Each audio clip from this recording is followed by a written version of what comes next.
नमस्कार, मैं हूं संगीता राय। पूर्वांचल एक्सप्रेस न्यूज के इस वेब पोर्टल में आपका स्वागत है। आइए देखते हैं हमारे संवाददाता राम सकल यादव की यह विशेष रिपोर्ट।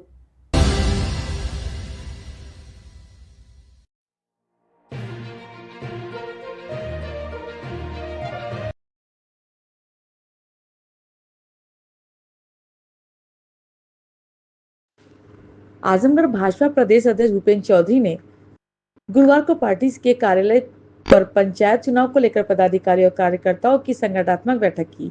बैठक के बाद आयोजित प्रेस वार्ता को संबोधित करते हुए उन्होंने कहा कि इस बैठक का मुख्य उद्देश्य आने वाले पंचायत चुनाव में भाजपा को और मजबूती देना है। उन्होंने कहा कि भाजपा 17 सितंबर से 2 अक्टूबर तक सेवा पखवाड़ा के रूप में व्यापक जनसंपर्क अभियान चलाएगी। इस दौरान सेवा कार्यों, रचनात्मक गतिविधियों और संगठनात्मक कार्यक्रमों के साथ सरकार की उपलब्धियों का लेखा जोखा जनता तक पहुंचाया जाएगा। उन्होंने कहा कि मोदी सरकार की नई नीतियों से आम जनता को सीधा लाभ मिल रहा है।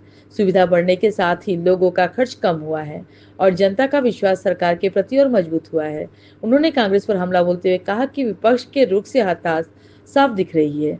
कांग्रेस यह मानकर चलती है कि देश उनकी निजी संपत्ति है और वही शासन कर रही है। उन्होंने कहा कि लोकतंत्र में ऐसी सोच कोई स्थान नहीं है।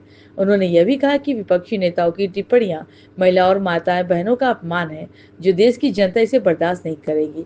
उन्होंने पंचायत चुनाव पर पार्टी की स्थिति स्पष्ट करते हुए कहा कि आमतौर पर ये चुनाव दलीय आधार पर नहीं होते।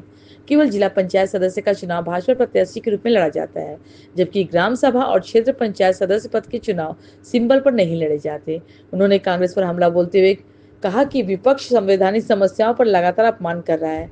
चुनाव आयोग सहित अन्य संस्थाओं पर विपक्ष के नेताओं के बयान जनादेश का अपमान है। उन्होंने कहा कि यह कांग्रेस का नहीं बल्कि केजरीवाल पैटर्न है, जिसे जनता कभी माफ नहीं करेगी। उन्होंने कहा कि प्रधानमंत्री नरेंद्र मोदी के नेतृत्व में भाजपा के प्रति जनता का विश्वास लगातार बढ़ा है। विपक्ष अपनी पराजय सुनिश्चित मान चुकी है और नकारात्मक प्रचार कर रही है।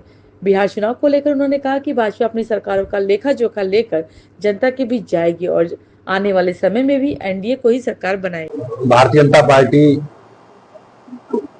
का एक महत्वपूर्ण हमारा अभियान, एक जनसंपर्क का, व्यापक जनसंपर्क का अभियान सेवा पखवाड़े के रूप में 17 सितंबर से लेकर और 2 अक्टूबर तक हमारी पार्टी ने अलग अलग स्वरूपों में कार्यक्रमों की रचना की है। उसमें से कुछ कार्यक्रम सेवा से जुड़े विषय हैं, कुछ रचनात्मक हैं, कुछ हमारे संगठनात्मक विषय हैं और कुछ हमारे सरकार के कामकाज का लेखा जोखा है। उस सारे अभियानों को लेकर हम जनता के बीच में 17 तारीख से और 2 अक्टूबर तक महात्मा गांधी जी की, लाल बहादुर शास्त्री जी की जयंती तक एक सेवा पखवाड़े के रूप में हमने कार्यक्रमों की रचना की है।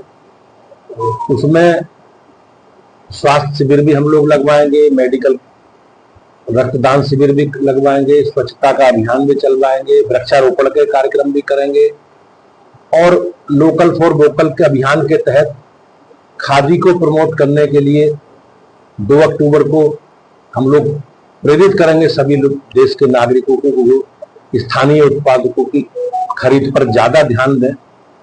इस प्रकार के कार्यक्रम अभियान है, हमारे विचार गोष्ठी है।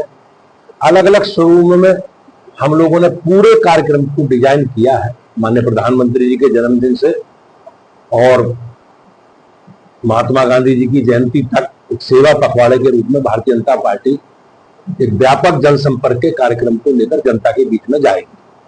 मुख्यमंत्री ने 2 और जीएसटी को कर दिया है, इससे आम जनमानस को क्या लाभ होगा?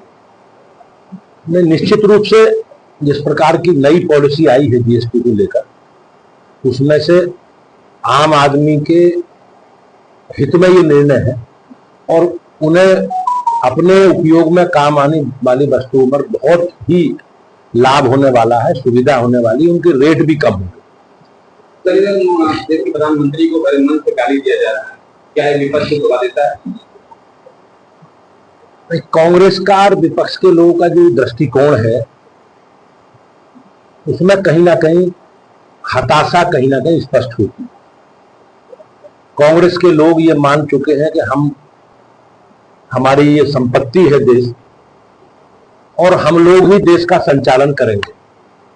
लेकिन पिछले कुछ समय से, पिछले 4-5 चुनावों से माननीय प्रधानमंत्री जी के नेतृत्व में जिस प्रकार से देश मोदी जी के साथ, भाजपा के साथ खड़ा है, और हम सब लोगों के लिए ये बड़ा आनंद देने वाला क्षण है कि लगातार तीसरी बार देश में मोदी जी के नेतृत्व में एनडीए की सरकार बनी। तो ये लोग हताश हैं, निराश है और इस प्रकार की बयानबाजी कर रहे हैं। लोकतंत्र में इस प्रकार के बयानों का कोई स्थान नहीं है। माननीय प्रधानमंत्री जी की माता जी जो अब इस दुनिया में नहीं है, इस प्रकार की बयानबाजी से उन लाखों हमारी माता बहनों का अपमान है जो इस देश की नागरिक। समझौता हुआ है माननीय प्रधानमंत्री जी का एक समिट में वहां जाना हुआ और देश के हितों को लेकर जिस प्रकार से माननीय प्रधानमंत्री जी ने वह अपनी बात रखी है उस मंच पर, तो निश्चित रूप से कहीं ना कहीं ये प्रदर्शित होता है कि माननीय प्रधानमंत्री जी के नेतृत्व में हमारी सरकार देश के 140 करोड़ लोगों के नागरिकों के हित में ध्यान में रखकर हमने अपनी विदेश नीति बनाई है और हम पूरी मजबूती के साथ उसके साथ खड़े हैं।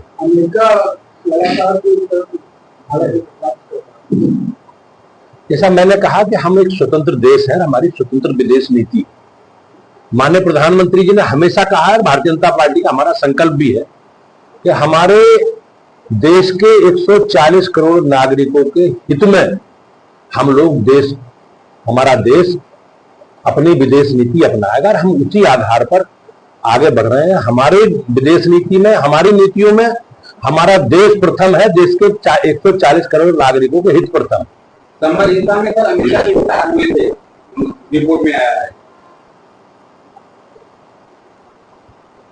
संबल का जिस प्रकार का इतिहास है, आपने देखा होगा 1947 के समय देश में जो आबादी थी संबल में वो लगभग बराबर थी, लेकिन बाद में एक विशेष तबके के द्वारा, एक विशेष वर्ग के द्वारा जिस प्रकार से वहां अराजकता की गई और कई दंगे हुए और दंगों में जिस प्रकार से बहुसंख्यक समाज को उनका नरसंहार किया गया, उनके खिलाफ कार्रवाई की गई, उससे बड़ी संख्या में पलायन हुआ है और आज आबादी का असंतुलन जो दिखता है वो उसी का परिणाम है।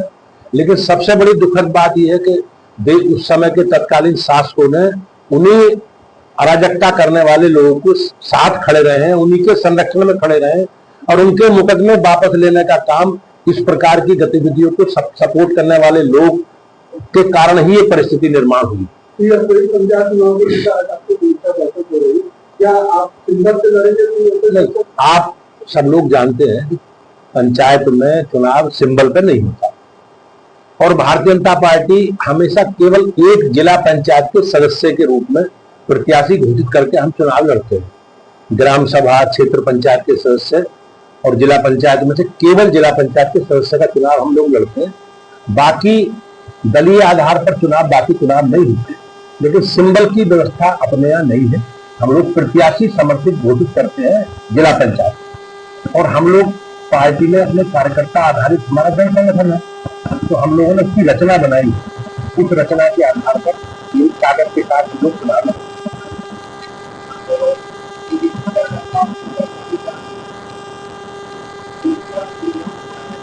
इस प्रकार की जो परिस्थिति है हम सबके लिए दिक्कत है और सरकार माननीय मुख्यमंत्री जी संवेदनशील है। माननीय मुख्यमंत्री जी ने सभी जो दोषी है उनके खिलाफ कार्रवाई की है। व्यापक जांच की बात कही है।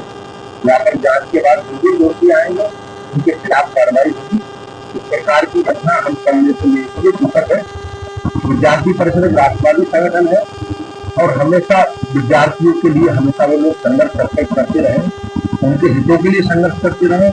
उनके प्रति ऐसा व्यवहार मैं निश्चित रूप से समझता हूँ कि माननीय मुख्यमंत्री ने संज्ञान लिया और दोषियों के खिलाफ कार्रवाई की है।